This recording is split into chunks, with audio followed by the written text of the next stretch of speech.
আব্বু, আমার নাম তুই কেন রাখছো? আসলে এই নামটা তোর আম্মু রাখছে। কেন? কারণ তেয়ং নামের একটি ছেলেকে তোর আম্মু ভীষণ ভালোবাসতো। তার মানে আম্মু তোমাকে ভালোবাসে না? আরে বাসে তো, কিন্তু আমি তার দ্বিতীয় ভালোবাসা। আব্বু, কে ছিল আম্মুর প্রথম ভালোবাসা?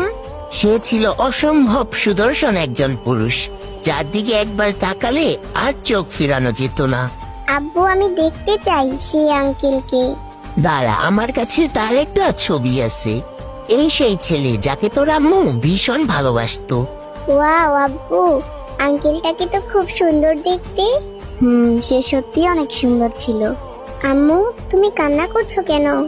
আরে না আম্মু, চোখে যেন কি একটা পড়ছে।